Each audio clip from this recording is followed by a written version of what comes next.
Hello, everybody. It's Vaginal Fantasy time. It's a show about a book club. It's the book club show. I'm sorry. I said I was going to comb my hair last month. I didn't wash it either. Neither did I. No. Yeah, you're wearing this t-shirt for That's 5 me. days. I can't learn anything, guys. Okay, for the record, I'm going to introduce my co-host, and then I'm going to go for the record. Veronica Belmont is here. Hello, how's it going? Adorable, as always. Kylie Caseby. Hey, I'm eating my potassium. And like I said, I've been wearing this Star Wars t-shirt for like 5 days. It smells really bad. Does it smell like puke? No, just BO. Okay. And coconut.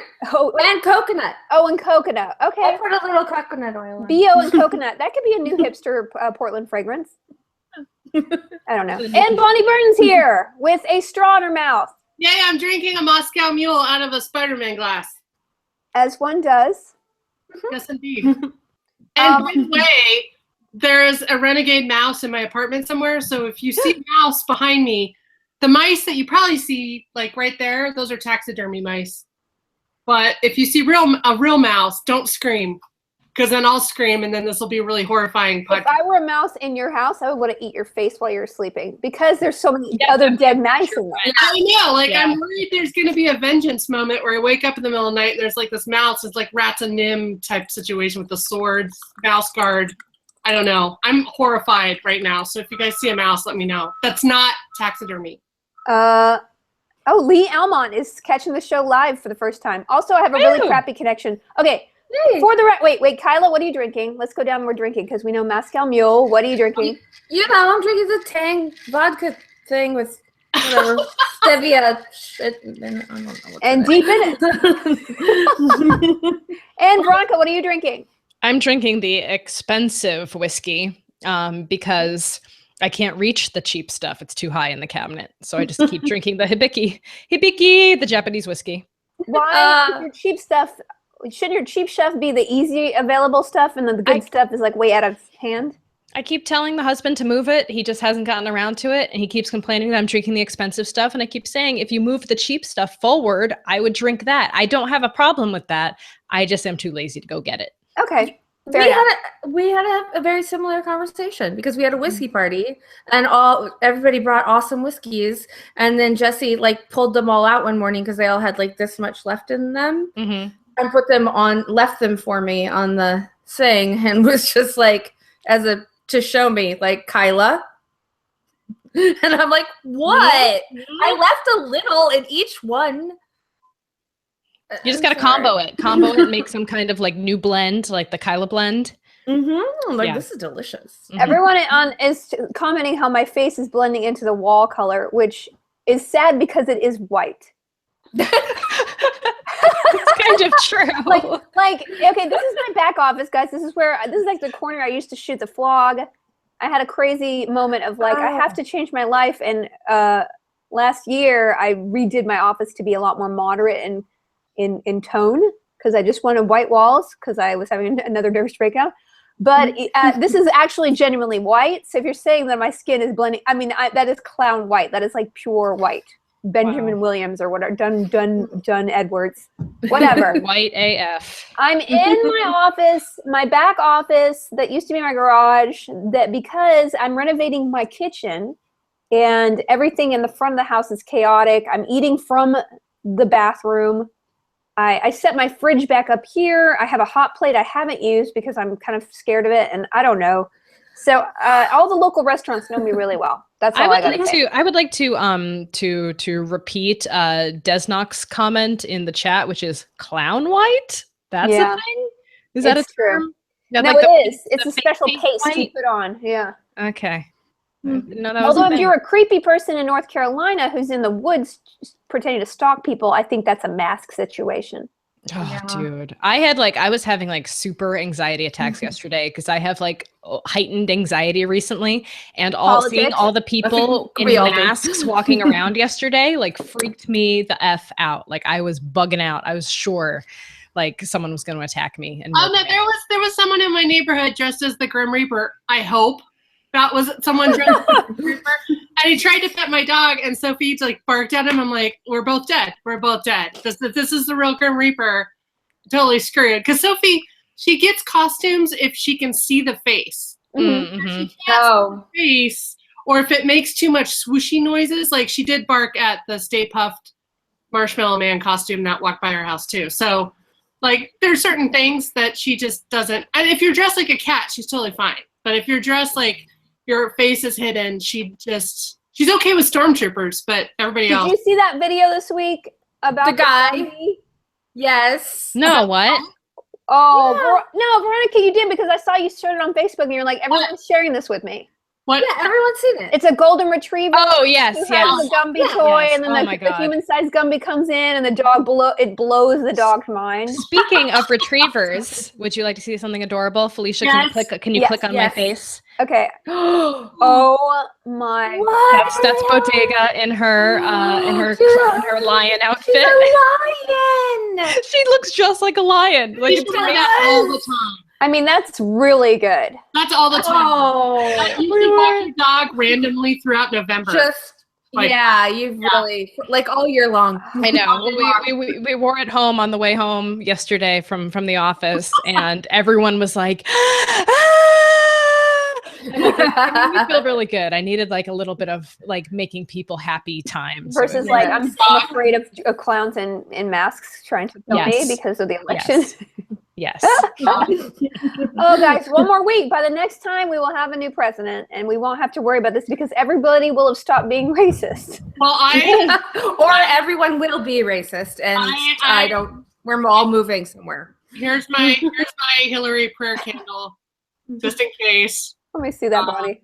Yeah. That's pretty impressive. I mean, this It's was really a good. craft from the Crafting with Feminism book that I wrote that just came out, but it wasn't in the book. It was strong female character prayer candles. So it was Buffy and like Detective Benson from Law and Order. So I did Hillary, but I mean, to be fair, like I in a perfect world it would be Bernie, but Bernie doesn't look good on a prayer candle for obvious reasons. So I just Not to me, but we're not going to talk about that. I mean, that's a bridge that was so far past. I know. By the way, before we get into it, I want to give a shout out to Bonnie's book. Bonnie, I don't have your book here. Do you have it? You want to show it off? Bonnie's book came out this month, Crafting with Feminism. You guys, this is really fun. I love, especially when I linked it on Twitter and I got all these people from foreign countries with their Twitter description. I hate feminists. I hope they all die. Yeah, here's some badge ornaments. Oh, Look at that. It looks like ears, except Look they're like not. That's a veg. Yeah, I mean, Awesome. burning bra, make a burning bra. It's all very tongue-in-cheek, you guys. Very good gift. Yeah, I mean, here's the thing. Like, the whole point of this book is to like celebrate feminism and celebrate being a woman. And even Sophie's. You can see Sophie's on the uterus pillow. She's sleeping on it. Oh my God. Yeah. yeah. Anyway, it's a really good book. Hug Yeah. the uterus pillow. See? So I mean, that's adorable. you put the heating pad in here, and then you hug it when you have cramps. But in my case, Sophie just sleeps on it. That's the only pink thing I would have in my house. Also, I've been helping release this book, Dracula versus Hitler. It's backwards, but it's a really awesome book. Yay. Very good for the holidays. It's a historical fiction adventure novel. You can It's get it on awesome. Amazon. It's an awesome book. I've read it. And You did? Did Yeah. you get a preview copy? Because I put you on the list. Yep, I got it. I need to write a review on Amazon. Here's something that I really want to stress for all of our viewers and for us. If you really like a book, I highly recommend writing a positive review on Amazon. And I'm only saying this because I got a lot of trolls on my book that just I know, it's really I did the same Just thing like on my crappy. book. they're just like like- Goodreads is even worse. Goodreads is like can be kind of a cesspool of comments. Really?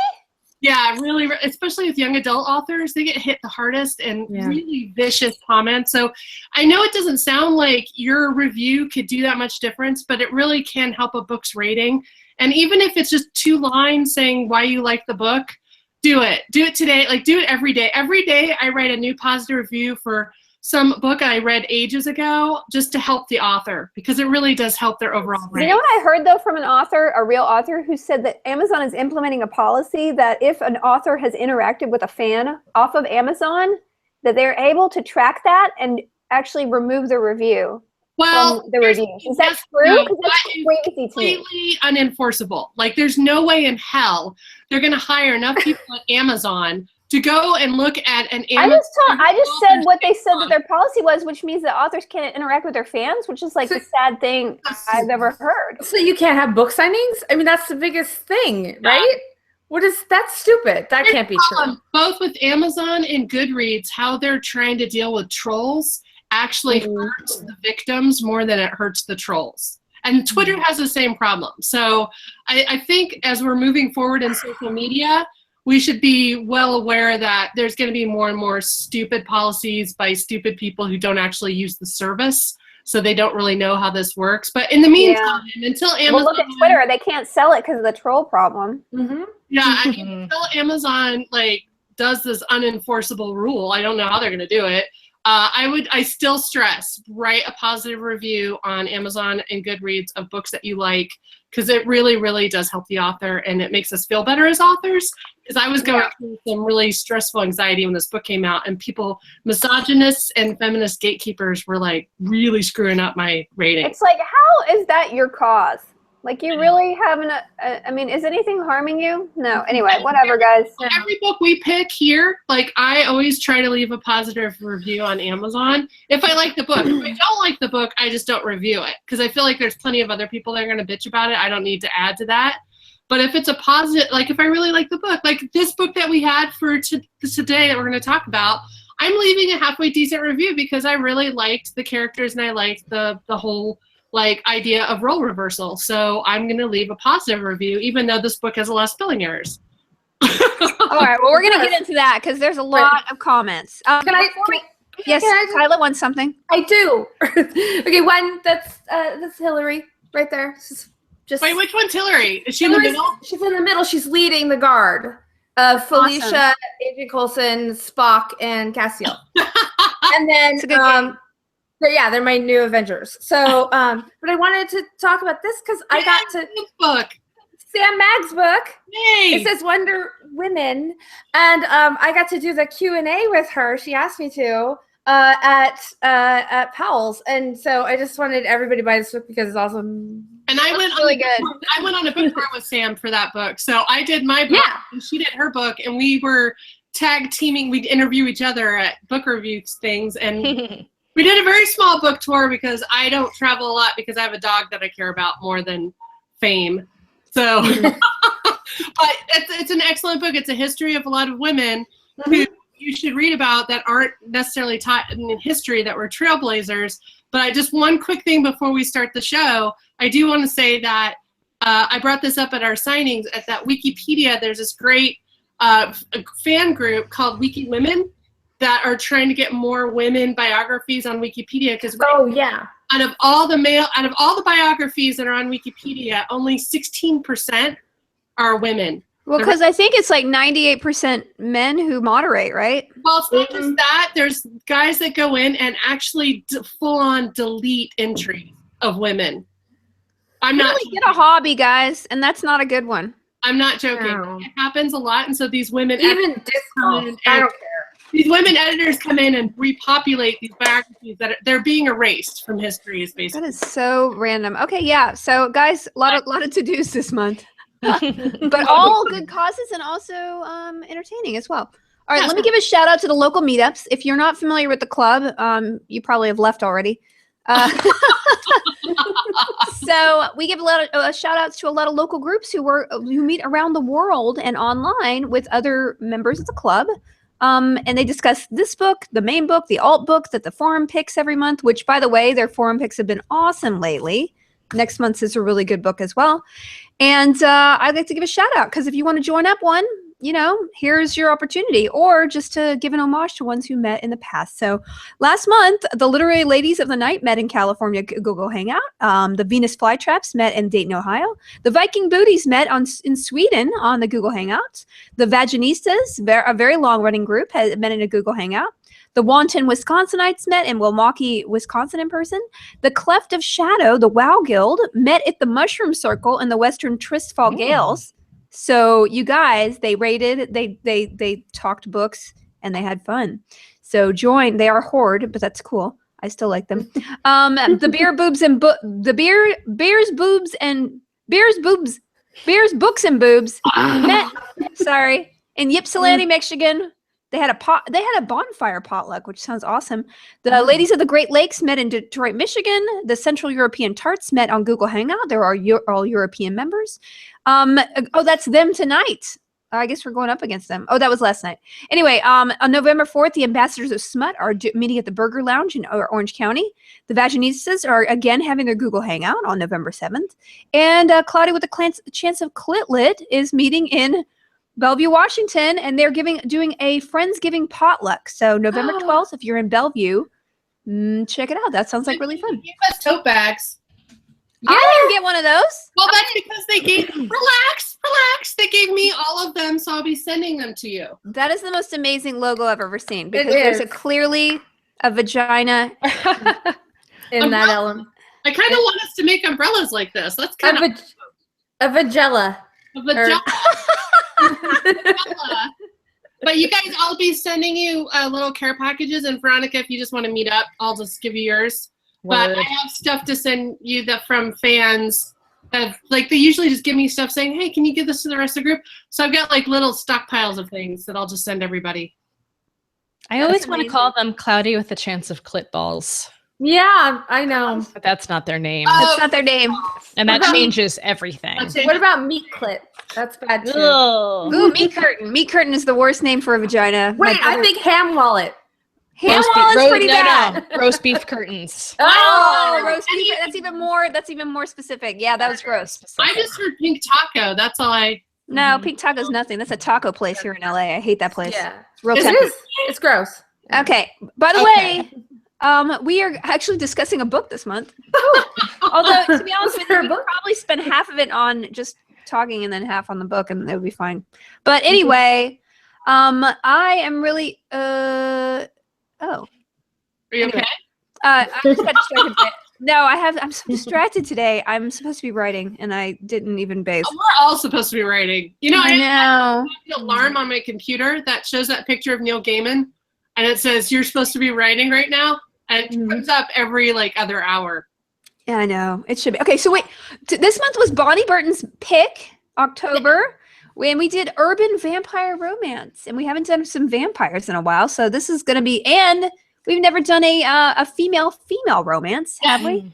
No, so Tipping the Velvet, but that wasn't vampires. That was not vampires. That was historical fiction. That was a good. So this is our second female. So here's the description, and I'm going to read it, and then I'm going to stay on the actual book because that's an attractive picture. My name's Kate Kane, and when an 800-year-old vampire prince came to me with a case, I should have told her no, but I've always been a sucker for femme fatales. It always goes the same way. You move too fast, you get in too deep, and before you know it, someone winds up dead. Last time it was my partner. This time, it could be me. Yesterday, a werewolf was murdered outside the Velvet, the nighttime playground of one of the most powerful vampires in England. Now half the monsters in London are at each other's throat, and the other half are trying to get in my pants. The Witch Queen will protect her own. The wolves are out for vengeance, and the vampires are out for, blood. I got a killer on the loose, a war on the horizon, and scotch on the rocks. It's gonna be an interesting day. Iron and Velvet. And that's it. Vampire Taxidermy. I don't know. That was a good combo. I feel like we could have gone on the road with that puppet show. Yeah. So Bonnie, why don't you talk about how you found this book? Why you liked it, and introduce it, and then tell me, brief thoughts about it. Okay, well, first of all, I can't take full credit for finding it because I believe Jackie, who's the magic person behind our show, who often takes notes and sends us. My sometimes assistant Jackie, who works at Geek and Sundry. She does the stuff I don't want to do sometimes. She's awesome. She actually reads Goodreads. I mean, I read Goodreads too, but she finds the best questions and stuff. So when we interact, at the end of the show, we make sure that we hit the questions, which sometimes we do, sometimes we don't. He tries so hard to keep us in line. I know. We are uncorrallable. We're like cats. But anyway, so I really wanted to do female on female paranormal romance with a detective that was a female. and I wanted a lot of role reversal type stuff. So I kind of like, I just gave all that. Jackie was like my Siri. I was like, okay, Jackie, this is the kind of book I'm looking for. And I think she went to Ripped Bodice and she went to Ripped Bodice, which is the local romance bookstore opened by two sisters in Culver City. If you are ever in the area, definitely go by. It's an awesome place. Yeah, it's a super cool bookstore, and they're kind of like, you know how when you would go to a library and you'd ask a librarian, for those millennials out there, it's like a bookstore where you don't have to buy anything. You rent. It's Netflix for books in real life. That's what a library. Because it's a real human who has read the book who's recommending it. I think you have to pay library dues, but they're not that much. Anyway, so I asked Jackie, can you find me this book? And she went to Ripped Bodice, and they suggested this book. So that's how we came up with Iron and Velvet. It's a Kate Kane paranormal investigation by Alexis Hall. I assume Alexis Hall, this is her real name, but as we know in paranormal romances, there's a lot of pseudonyms going around, like a lot of writers use different names. So I think that's the correct name. I don't think that's a pseudonym. Anyway, I really like the book. I first of all, I apologize for all the like grammar, spelling, Nazis / I don't know. I don't want to call them Nazis because it's not. You know, people, as writers and avid readers, we all notice when things are misspelled. We notice when grammar is wrong. We notice these things. I try not to let it get in the way of the reading, but for some people, it's really hard. So I do. I blame the editors. The editor maybe should have done a little bit more spell checking. He might not have had an editor. I mean, that's true. Yeah, can be kind of an issue. Or just like a friend. To like look once in a while would be good. Okay. You can't see every spell check. Like spell check is your friend. Try using spell check once in a while. I mean, I get it. It doesn't always work. Was it self-published? Is it does it have a publisher on the back of the book, or is it self-published? Riptide Publishing, but that could mean anything. That could just be a distributor. That could just be. I mean, I don't know. Like I read Inkshare's books, and they don't have this many problems. Inkshare's I worked with Inkshare's to release Dracula versus Hitler. They were really good. They did a really good job proofing stuff. I don't want to put down like, you know, publishers that they publish things by, you know, what's the other one besides Inkshares? There's another one that there's the Amazon label that kind of they do books, but anyway, if you're a writer and you're writing books like this, just give it to a friend to read or just throw it through spell check at least a couple of times, but do both, because sometimes I was writing something, I sent it in, I swear to God, I looked at it 50 times, there were 3 extra typos. Yeah. And they were like things that were other words that spell check wouldn't, they turned into another word. Yeah. You know. And you don't do auto spell check, just do spell check that tells you when things might not be right. Yeah. Like in college. Auto-correcting a romance book could end up being a totally different book when you're done with it. Yeah. I really liked the story. I liked the idea. I mean, I always liked the idea of a female private investigator, probably because I've always wanted to be one. Like, to me, like, that seems like such a cool job because it's your own boss and you have clients and stuff like that, but you're the one that's kind of running the show. You don't have, like, other people you have to answer to, and you get to pick and choose your jobs. But I really liked her character throughout the book because she's a strong character. And also, there's just certain things that I like the idea of gender reversal throughout the book. So the eye candy, instead of being female, it's mostly male. And all the like male type roles that are usually in paranormal romances are female. So like the head of the werewolves is a woman, and the vampire prince is a woman, and the plumber is a woman. And so, oh wait, cops are going by. Do you hear them? Oh good. Yes. Everyone duck. They're coming for the mouse. Bullshit everything. Yeah, so anyway, I that's one of the reasons I picked the book. And also I just like books that throw everything in. So some people might find that a little like tropey to have like werewolves and vampires and witches and just everything thrown in. But I kind of like melting pot paranormal books where it's just like everybody all at once. Mm-hmm. So I don't know. But I like this book. I wouldn't give it like a 5 out of 5, but I would read another one in the series if it was another character. So I think there is another in the series. Is there? Yeah, because when I got to the end of the book, they said buy the sequel. But anyway. Oh, okay. Well, I might check out that then. Yeah. But overall, I liked it. Okay.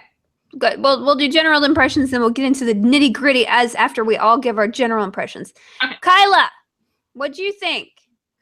You know what? I did like the throwback to the Dashiell Hammett, because I had a dog named Dashiell. Loved him. And Dashy. And I love Dashiell Hammett, Lillian Hellman, and that whole time period. And Sam Spade. There were a lot of like little like Easter eggs or nods to that kind of writing, which I really liked, like a little bit of like, she's a dame and she came in one night and I didn't know, what she was about, but it was raining outside. I don't know. Yeah. And so I like that. I did like there was female. I did get a little confused that it was the god of the thing named Julian, but was a girl. But that's my own fault because I'm old, and so I'm working on that. And so it was just like, okay, that's fine. I'm going with it. Just stop getting confused in your mind, old person. Come on. So that was happening. And then I liked that it was like that there was so much in there that she was trying to really like create a world of interesting people in a short amount of time. So I enjoyed it. I also did for a second, I got it confused with the other Kate that writes the paranormal. Kate Daniels? Yes, I got it confused. Kate Daniels is the author or the character. Because it's Alona Andrews who's the... Yes, the Alona Andrews, Kate Daniels ones. Yes. So I did for a minute. I thought we were like doing that. And I was like, this is different. But then I got it straight. So I really liked it a lot. Okay. Veronica, you want to go? What did you think of the book? Yeah, it was okay. I was very like, I don't think I've ever read a book before that just kind of like came in the middle of a series. And so there was like a lot of back stuff that I was like, okay, so she got this whole back. But it wasn't. This is the first in the series, though, right? How does that make it? Right, Is it? Are you sure? Are you sure? Because that seems weird. Yeah. Because it was written exactly like it was coming in like second. Like if you had not told me that, I would have gone to my grave thinking that this was like book 2 or 3 in a series. And halfway through, I started reading some of the feedback on the forum, and I was kind of agreeing with it. And then someone said, hey, the author intended for this to be a parody of all urban fantasy. And by the way, really? The author is a man. Again? Alexis Hall is a guy. What? Because if you look at the Goodreads, it's like Alexis Hall was born and he feels cheated. He lived. What? Okay. I thought it was a girl because everybody was talking about how the sex was more like not as creepy. Well, he seems to be. I would venture to say that he is a gay because there is a lot of gay.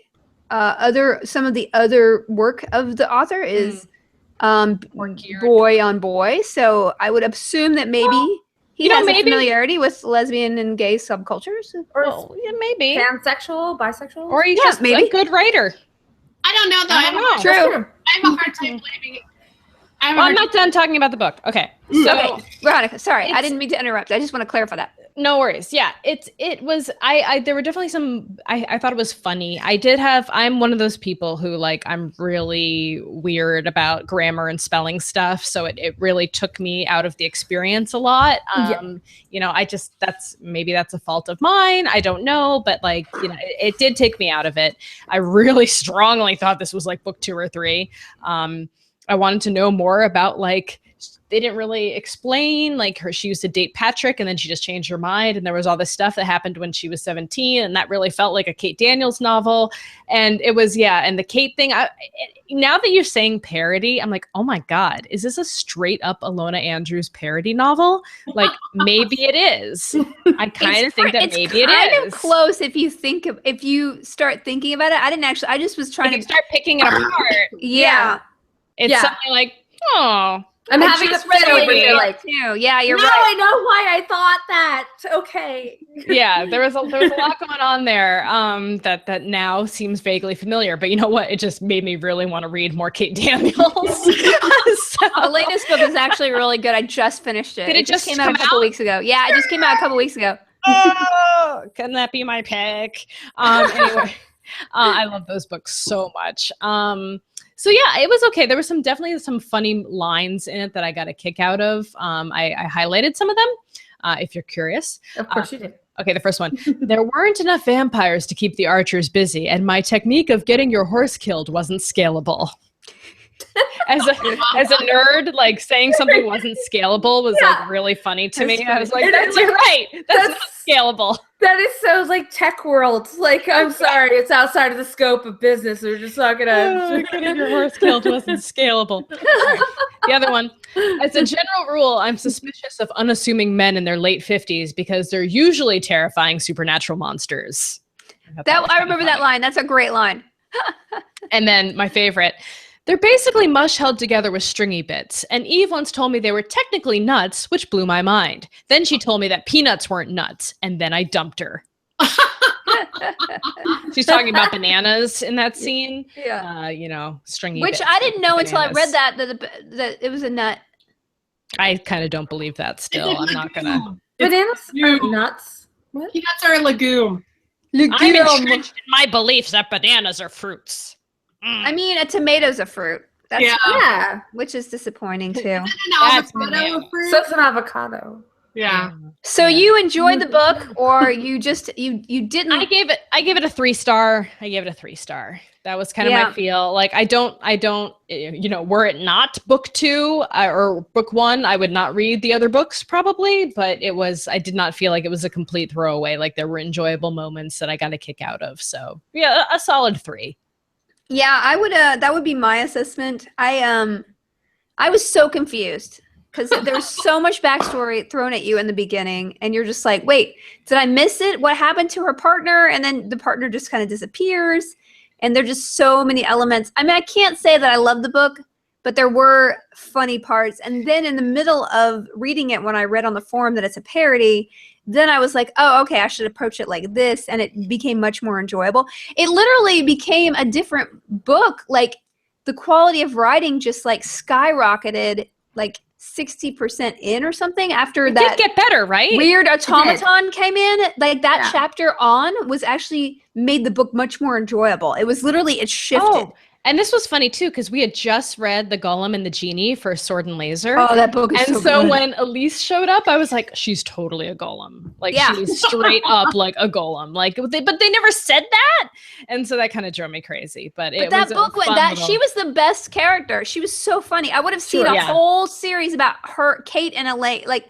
them. That dynamic, that turned buddy the book comic around for me. Yeah, buddy comedy. Yeah, for sure. It was just really good. So I mean, I hated a couple of the characters with such a passion that I could not get into the sexy bits and all that stuff. But, overall, I don't know if I would say, hey, definitely pick this book up. But if you go into it knowing it's a parody, I'd be like, it's not going to waste your time. But it is hard to get through the first 20, 30% because it doesn't feel like anybody edited that part. When you get over that hump, it gets a lot better.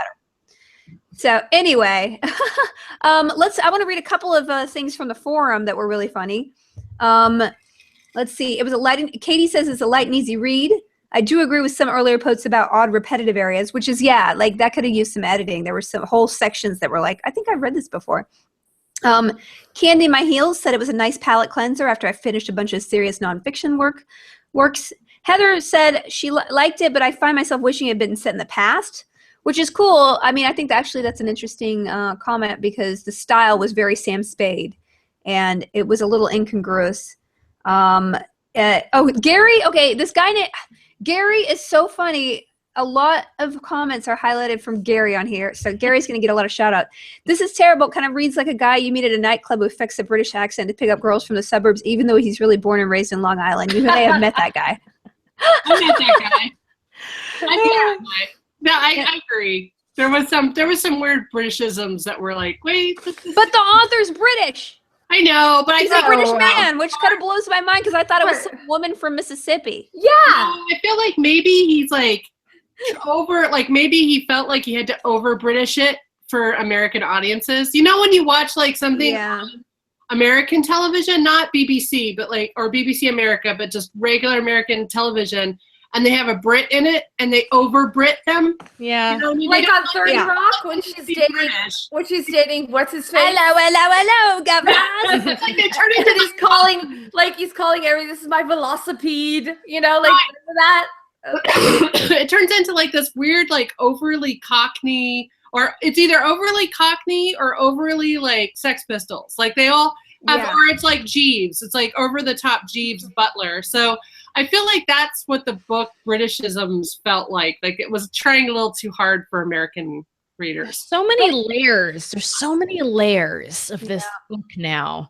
Now I want to know this author. I want to see interviews. I want to read his other works named Glitter and Man on Man. Yeah. For real. Glitterland. Man. Anyway. Okay. What do we think? Mariah Carey?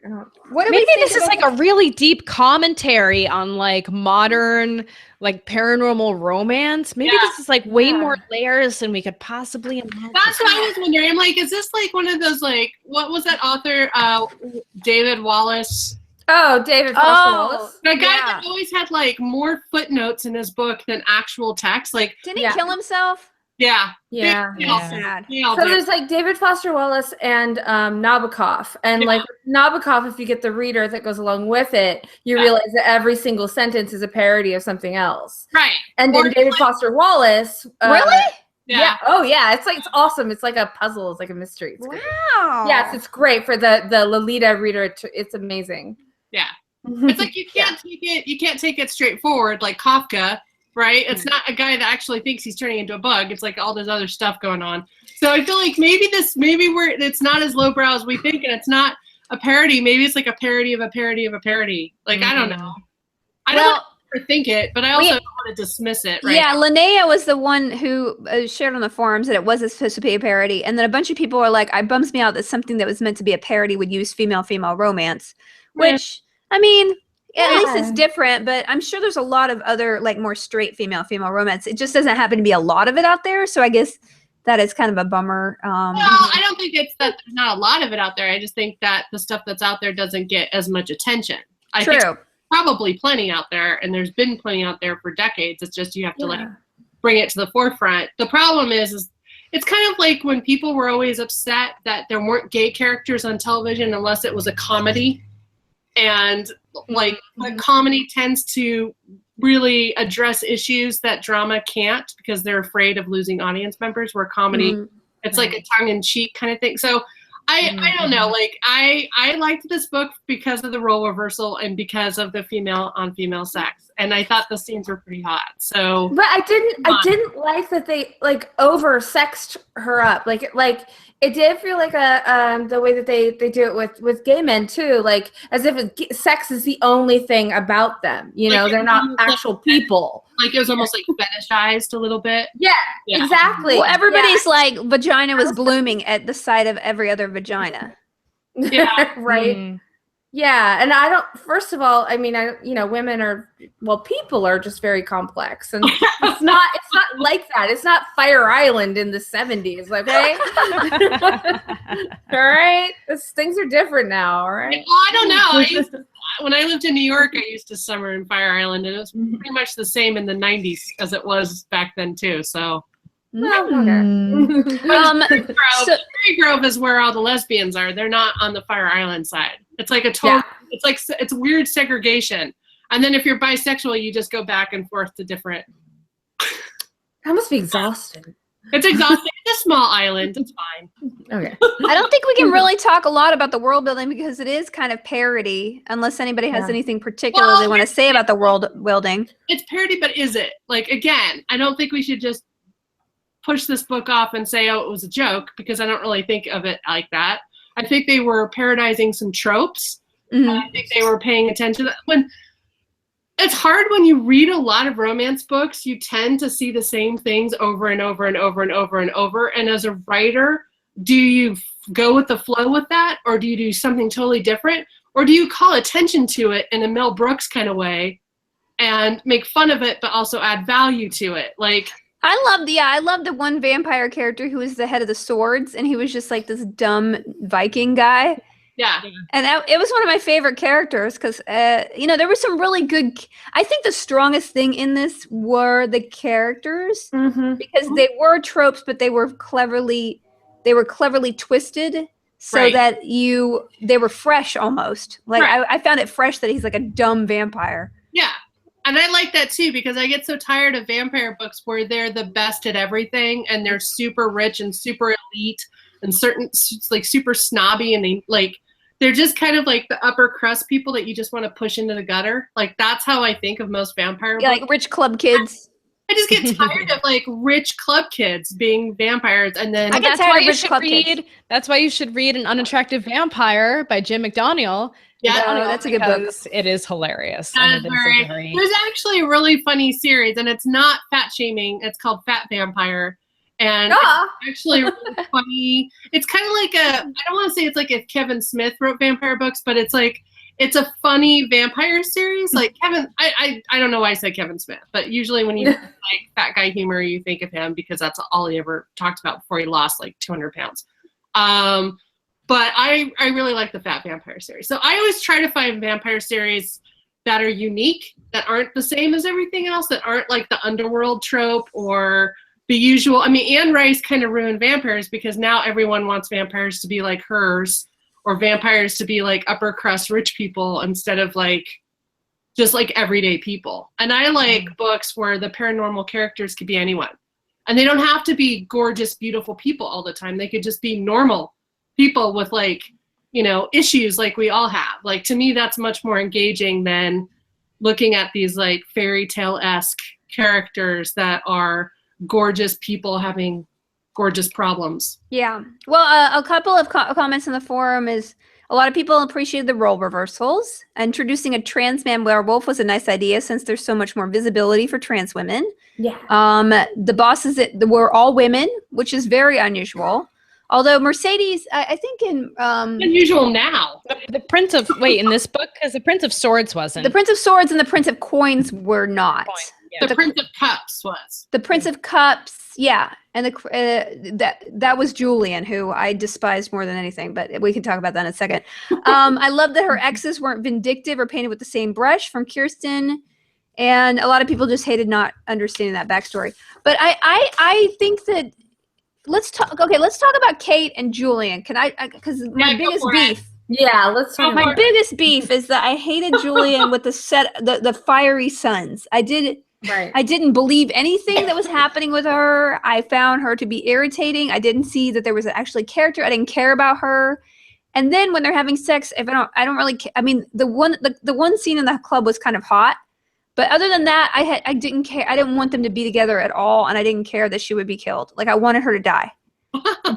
I've never really. There are very few people I'm like, I really hate that character so much. I don't want to see them again. That was a character for me, and I don't know if that is a reaction from other people, but I just want to get that out there.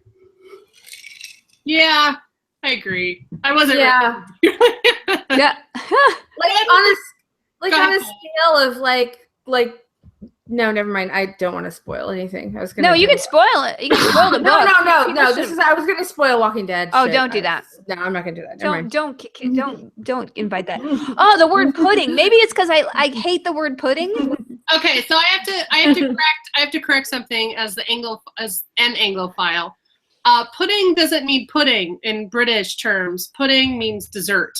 Just dessert, yeah. Just dessert. It's not like they're not just eating like chocolate pudding. No, it's like that's what I pictured. She was eating pudding as a nun, and I was like, Jello pudding. I learned this. I'm watching Midsummer Murders over and over and over when there'd be like people in the family saying, "Oh, I need some pudding," or "Oh, like what is it with British people and pudding?" And I realized, oh, that just means cake, pie, cookies, any kind of dessert. I should know that from the British baking show.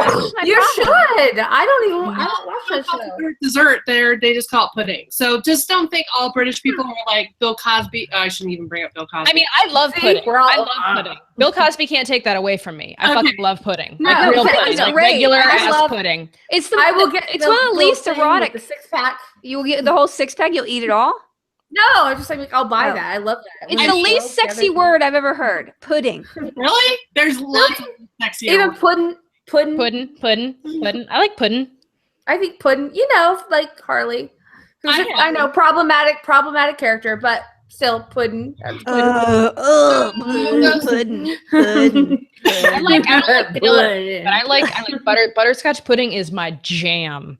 No, Really? I mean it's my pudding. It's not literally my jam. It's pudding, but it's the thing I like the best. I like butterscotch pudding as well. Yeah. But mostly I like the vanilla and chocolate swirled together. I like tapioca.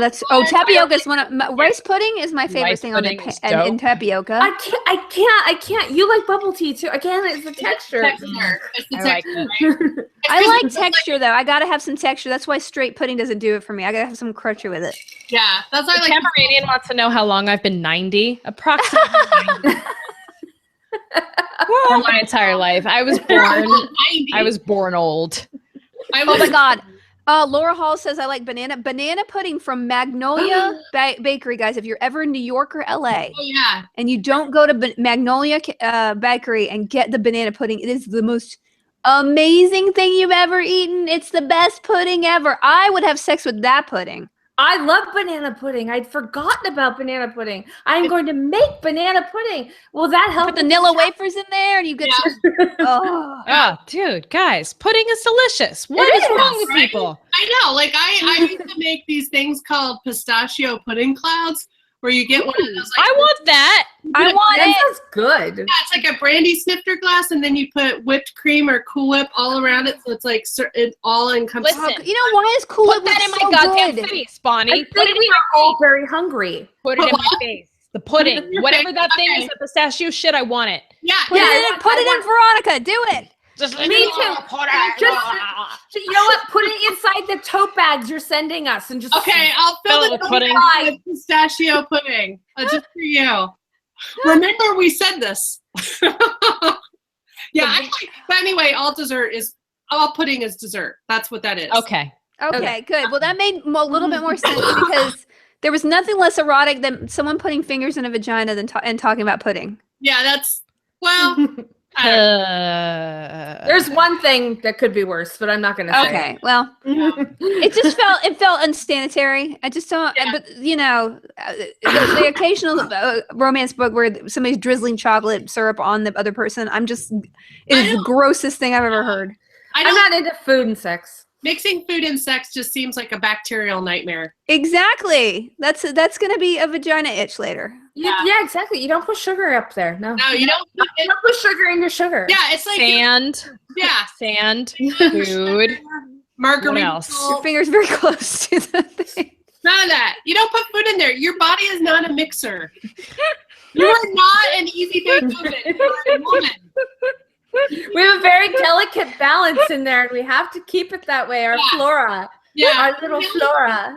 maybe like Just like yogurt. Yogurt helps though, just right up in there. Yeah, You do that. You can stick it up there. It's true. yogurt, but not just the plain kind, not like don't get like the vanilla or whatever. Don't like don't the yolk play. Don't get like the kind with like the Yeah, fruit on the side. Jessica has it right. Don't invite the bacteria in for a party. Yeah. Thank Don't you, invite it in. Don't invite it in. Oh my God. Where have we? What have we done? I don't know. Okay, we have some comments that are awesome. There are a lot of good comments, so I'm reading a lot of comments this week because honestly, I'm you guys were sorry. hilarious. Okay, okay, good comments. Oh, Amy was because Kate wasn't a complete twat, so that was the last. That's good. Beth said I had to go back and. Beth said I had to go back and verify she's meant to be 33 because she acts very childish at times, which is true. I thought she was like 23. Like, grow the H up. Some pretty immature 33-year-olds. I don't think it really matters. I mean, yeah, I don't know. Kate also says I would kill for a book all about Julian, and I'm like, okay, forget it. Not for me. We can't trust Kate, I guess. But Nimue, the head witch, I was like, why can't I see that relationship? That sounded like a really good relationship, you know? Yeah, I was into Nimue, which is a cool name too. it's a great name. I thought it was Nemu. Yeah. I just thought it was Nemu. Is it Nemu? That sounds what like I thought. a orca. Finding Nemo. I started saying Nimue. It's Nimue? Nimue. Yeah, Nimue. Let's do French. Nimue. Yeah. Yeah. Okay, here's another Gary comment, guys, because Gary was hilarious this time. Oh, we love Gary. Says, apparently a pudding bar is a thing. A quick Google search for all-night pudding bar turned up the coolest late-night dessert bars in London, Marie Claire. The Pudding Bar on Greek Street. It's the coolest new hangout where you can enjoy a bottle of Prosecco to wash down one of their Banoffee delights. Yeah, we have those in San Francisco. You guys have them in LA. There's 24. I don't think they're 24 hours. Oh, okay, dessert bar. Now that you told me to put but there's actually a rice pudding chain in New York. Yeah. There's a chain, like it's basically like Pinkberry, except it's rice pudding, and you just go and you get all the flavors in there. It's really good. Yeah. We have New York forever. We have Pix Patisserie here. We have a few different locations, and then they're awesome, all locally owned, and they amazing desserts. And then they serve, all kinds of champagnes and stuff with you, and like little truffles. Yeah, there's a dessert, and they're open really late. There's a dessert bar in Castro. I think it's still there in San Francisco, and it would have that you could do like tarts and stuff with champagne. So, I mean, there's a lot of good donut places in LA right now, which I just get up and procrastinate by just driving across town for a donut, which I did this afternoon. Heard about that today. The chat room wanted me to Google this for them, so I did. The restaurant is called Rice to Riches. What? Nice. It's in New York. Rice to... When were you in New York last? Like years ago. I haven't been in like a year. Oh my God, this looks really good. Let's all go. Oh my God. The edge of Run Raisin, coast to coast cheesecake, coconut coma, fluent in French toast. I love French toast. Oreo-gasm. I want to be there. Play it again, butter pecan. Oh my God, you guys. Oh my God, it looks so good right now. I want to eat it all. It wasn't such a bad idea to put a pudding bar in a book. Just I don't know. Now the whole pudding bar has turned its head on me. I hated it, and now it's my favorite thing out the book. You're all about it. I'm gonna retire. You really turned you around on this pudding bar thing. Exactly. Okay, we have some really good questions from the forum we want to hit up. Let's see. Beth asked, did anyone else have trouble understanding the Court of Love, or was it just me? Yes, the King of the Court of Love. Nobody, no. I didn't understand her mother, who was the Queen of the Fairies. I didn't understand the King of Court of Love, who came in very, very late to be the antagonist and just somehow, I don't know, made magic happen in a bad way. I didn't get it. What didn't you understand? What was not to understand? I didn't understand the guy's motivation.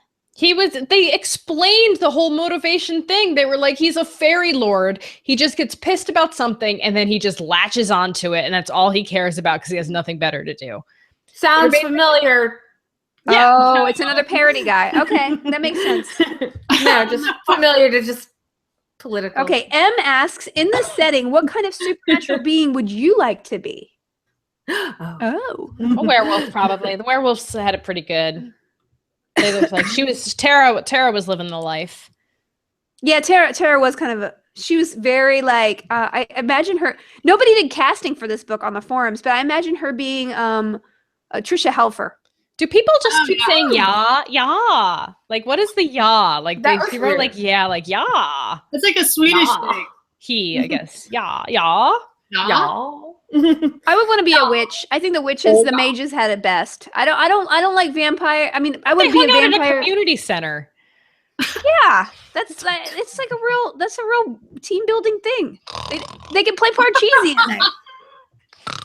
Okay, so of everybody in this book, I'd rather just be a straight up private eye.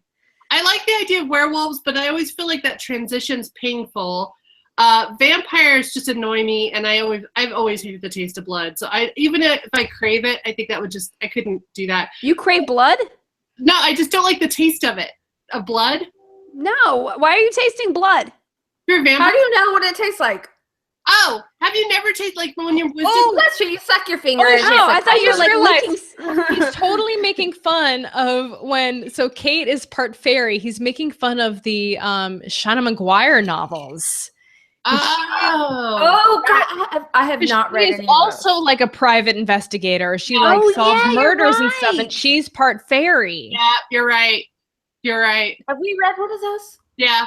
We read the one. Didn't we read the one with the Safeway? I think we read the first one. Because it was the one that took place in Bernal with the Safeway. In San Francisco. Yeah, that was the Safeway that you knew. Yeah. Okay, I like that one. I really enjoy that book. That whole series gets much, much better as it goes on, and it starts really strong. So I recommend. That's one of my favorite fantasy. Not a lot of sex in it, but one of the romance people in it is the King of the Cats, and I'm like, that's hot. Oh yeah. Yeah, I like the cats. I have to say, I think even if this book isn't widely liked by all of us, it got us to remind us of all the other books it's parroting that we really like. You're right. You're right. That was Rosemary and Rue. Thank you, Miranda and Jessica and Rosemary and Rue. It's like that and Kate Daniels are the two that I actually stick with, no matter what. Those two. Shit, I gotta buy that new Kate Daniels novel right now. I just buy them in advance. Yeah, and they just download on my Kindle. It's like Delilah Dawson too. Wake of Vultures or something like that. Is that the one with the weird creepy guy with the top hat? That series? Is it Top Hat series? Oh yeah. I like that series. I need to pick up the second one. Of that. Yeah. Caravan. Yeah. Yes, the I can't believe Caravan. there was a new one. Is this the one where she has the baby? Oh. It's gotta be. I can't wait. Oh yeah, the baby. Oh, did I just spoil the whole series? I'm so sorry. Oh my god, I love Veronica's baby face. That was the most best animated GIF waiting to happen. Was Veronica getting excited about a book and she had crazy eye. What else is new? Story of my life. You had crazy eye in that picture Ryan took of you where you were laying down the scale of all the election for sure. And you had crazy look in your eye. It was awesome. For sure. Yeah. All right, next question. Ducky. Wait, Well, Kyla, get in here. Get in there. I always want to be Faye. I just want to be Faye. I think you're Faye already. Oh, thank you. I do think because that hair magic, that's not human. That is magic hair. It's magic hair. And the skin. Jesse and I were Aragorn, and we went to Lord of the Rings party this weekend, and we were Aragorn and Arwen, and there was a pinata smog, and I got to have the sting and or whatever, the light up thing, and I held it up and I said, if you want him, come and claim him. And then I just turned around and I beheaded the crap out of that thing, and all the candy and prizes came out. Oh, well, you're talking about pinata, not your husband, not your fiance. Okay, just making sure. So it was moving up and down, and I credit video games for my eye-hand coordination. I was just watching it. I was like, okay, I got it. I got this. It was the best moment of my life. Honestly, I just wanted to repeat it. I said it on Twitter, but I wanted to repeat that. I think I just heard one of my mouse traps go off. No, don't murder a mouse while we're on the air. That's really bad karma. No, that's not okay. Now, we only have a couple questions really quickly, and then we'll wrap it up. Okay, Ducky84 asks, if you were one of the fire mages, how would your fire manifest? Out my vag. Like a fireball. Hey, firecracker. It wouldn't hurt you. It would only hurt other people. It would just be like, it would be a Hadoken out of my vag canal. I love that. That's good.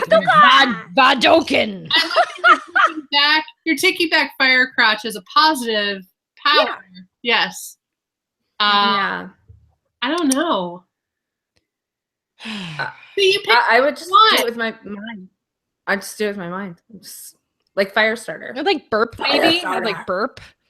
That'd be kind of hard to control. After a burrito, I kind of already have fire. You'd have to eat a lot of nachos or whatever else makes you burp. I like the idea of Diet Coke. Who was the character in X-Men that when he took off his sunglasses, he had fire come out of his eyeballs? Cyclops? Yeah, I'll do that. Vagdoken, that's it. Yeah. Vadoken! Vagdoken! So you do that, and there's someone else with blue eyes, and then Kyla does mine. That's how you do the I wonder if that's something in sign language. Probably. Oh God, I'm sorry if it is. I'm so sorry. What is vag in sign language? ASL. Somebody showed me once and I forgot it, and I'm a dumb woman. I don't know. I can just do the alphabet. I'm so happy you live a life where someone showed you that. Here's the thing. I know. Too. I asked somebody who was doing a sign for one of my panels. Hey, yes, that's what you should do, because that's what I used to do at panels. Is I would say really horrendous things that I just wanted to see them sign. Mm-hmm. They started to catch on, and I think I was flirting with the signing person, and that was the problem to begin with, because I was just using it as, I guess, I don't know if it's flirting or if it's considered sexual harassment because it's their job. But there was some flirting back and forth, so I think it was okay. But you just say a lot of like, you know, things that you've always wanted to see signed, and then you just stare at them weirdly as they say things that you say, but with their hands. It's awesome. I'm making it sound horrible because I have a lot of vodka in me right now. Yeah, okay. Last question before because nobody cared about casting for this. I just literally only pictured Trisha Helfer, and then nobody else had a face. You know what? I totally see her in that part, but only because she's on Lucifer right now. So now I'm thinking about her all the time. Yeah. I didn't like that show, but I feel like I want to give it another try. I like Me it. too. I saw the first like 3 episodes and I really liked it. And then it was kind of cheesy though, especially with the actress turned cop turned whatever. She's the one who I was like, really, but maybe give it a try.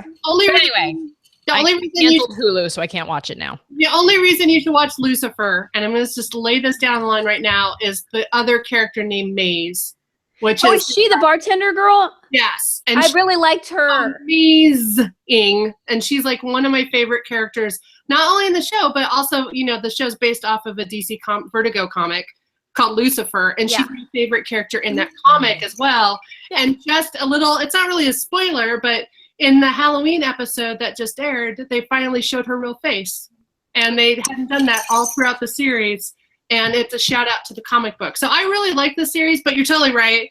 That the fact that they turned it into a police procedural bugs the hell out of me. But that's how all shows are now. If you want any kind of paranormal show or any kind of procedural. It's gotta be a cop show. You're not gonna greenlit it unless it's on Sci-Fi Network or Fox, honestly. And even on Fox, it's all police procedural. So I'm surprised. Seriously, that's just TV right now. So if you want something that's not police procedural, you have to watch Sci-Fi or FX or something. All right, last question. Shaitarn asks, if you were forced to play Snog, Marry, or Avoid with the main supernatural races in this book, which would you go for? Okay, I would Snog the vampire. I would marry. Snog means sex, right? Yeah. Snog the vampire. Marry the maid. Not about kissing. Me too. This is like a makeout sesh. Oh, okay, just making out? Well, then I don't know if I want to make out with a vampire. I know we talked about this. Vampires must have the worst breath. No, okay, Snog the mage, because they can make it warm on their lips, kind of like a hot. You sit on a toilet seat and you don't expect it to be warm. And you're like, ooh. What analogy, Felicia?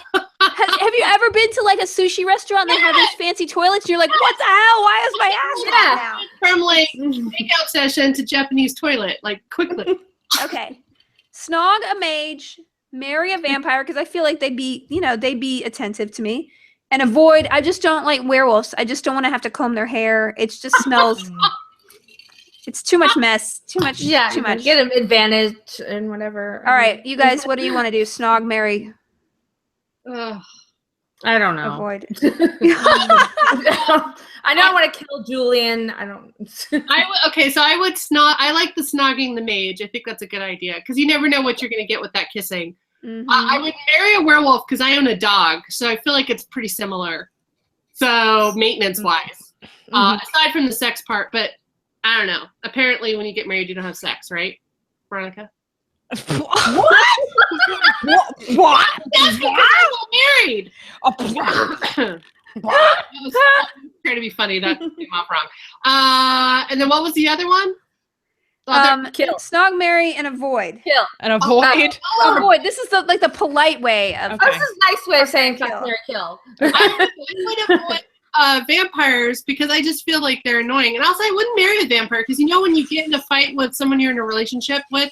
And they always remember that fight and bring it up in other fights. Yeah. If you marry an immortal, just think of how many fights you're going to bring up if you're married to an immortal. That's true. Okay, yeah. I want to go. Okay, go. I would snog a vampire because it seems like they have fun when they're snogging. I would marry a werewolf because, yes, I agree that werewolves are the most loyal. And also it'd be fun to get to be in a pack. And I would avoid the mages because they're boring as fuck. Okay, fair enough. I mean, clearly Veronica has a problem with community centers, which I think are the heart of a community. That's the point of this whole thing, isn't it?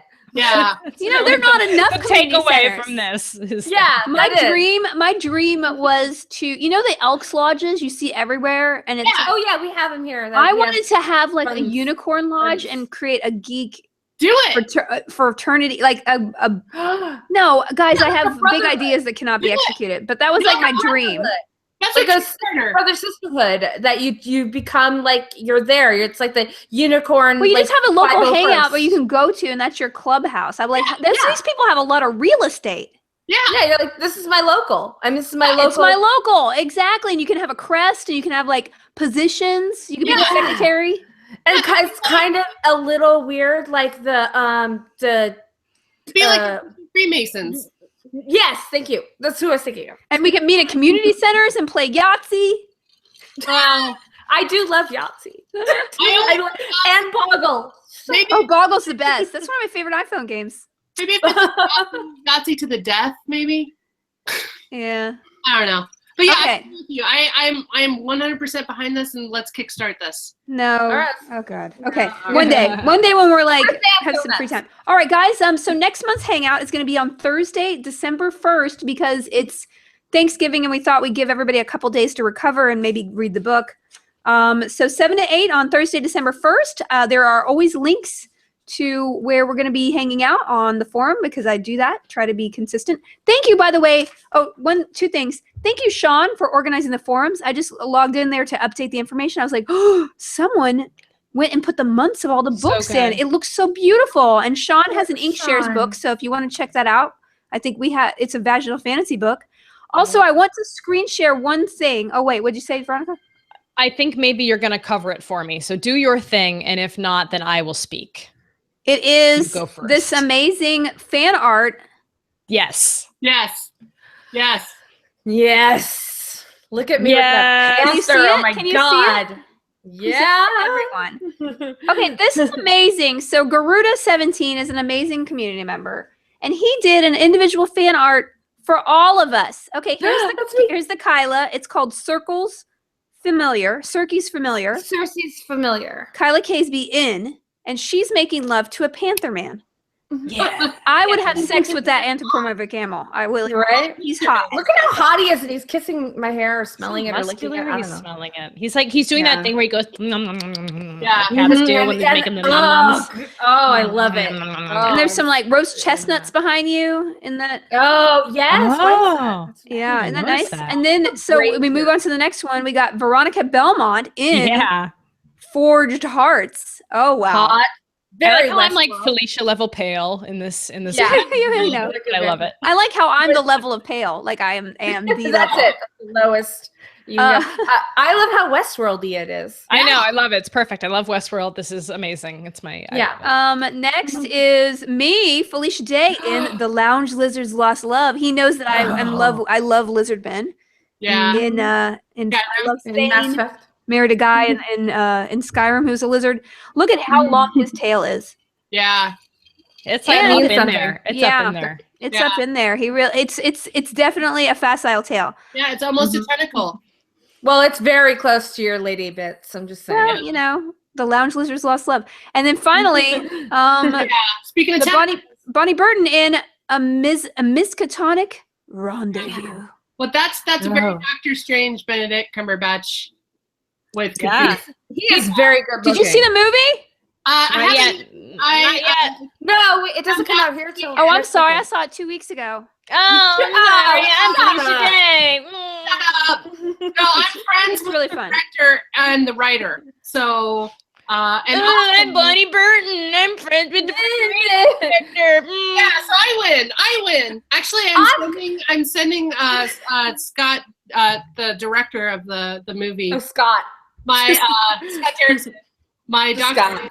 Doctor Strange Marvel Collector Core box, because I'm going to give him all the Doctor Strange stuff, because directors never get stuff for free. that has to do with Doctor Strange. So I'm just gonna give him my box of stuff. So. Oh, good. Well, I'm Kylie Caseby, and it is opening up finally next weekend down the street from my house. So I'm gonna go and pay money to see and it. I'm gonna get tickets and see it. So yeah. Yeah, I've got my tickets. I'm ready to go. Like, I am so excited for this movie. This is one of my favorite Marvel superheroes, and I'm very excited too. Even though Cumberbatch has an American accent and not a British accent in this movie, I don't care. I'm super stoked, and it's really good. And I love Tilda Swinton, and I know it's a whitewashed movie, but I still love Tilda. So I don't, Yeah. Well, so anyway, I just wanted to let you know that that was amazing fan art, and we were all very appreciative and loved them. So there you go. And thank you for tweeting at us and posting stuff. I try to retweet many stuff as I can on our Vaginal Fantasy Twitter of fan comments and fan art and links to things I think we should be reading. And so if you're on Twitter, be sure to follow us on Vaginal Fantasy, but also we have a Facebook and a Tumblr and all that too. So I try to update that. But I think our Twitter, we get a lot of cool fan art sent to us. So thank you to everybody. Yeah, no, it's really good. So thank you. Thanks. And then next month's book is Kyla's, and it's called The Flame in the Arrow by Emig Canaday, which looks actually really good. I'm very excited about it. Yeah, so you're on the cover. So. Oh, wow. And the all book voted by the forum every month is Firelight by Kristen Callahan. I read it a while ago. It's a very good book. So you guys, if you want a period werewolf romance, it's a very good example of that, which is kind of specific. Anyway, the Garuda 17 was the person who did all that fan art. So go over to Twitter and congratulate him. I think it's HZ1_SHAMSUL. That's a really, just go to Visual Fantasy. We retweeted them. I've been reading my timeline. I retweet a lot of fan art and stuff like that. By the way, before we leave, Felicia, I have just say that painting of that little girl behind you is really creeping me out. It's me. My great grandmother did it of me when I was like 30. Oh wow, that's Felicia. That's me. You have not seen that original photo? I feel like I've seen that photo more than my own baby pictures at this point. I forgot about that photo. I'm sorry. It is, and my great grandmother did it when I was a very small child, and I found an oil of it, and I put it on my wall of awesome ladies because I have like a dead woman over here, and there's a couple other ladies up here. Yeah. I'm sorry. I love it. Anyway, all right. Well, thanks, you guys. We'll see. Well, that shit got awkward. Yeah. Sorry. Everybody's great grandma who's dead should paint their picture, except before they're dead. See you guys next month, and happy Thanksgiving. Happy, Yay. Bye. I'm thankful for you.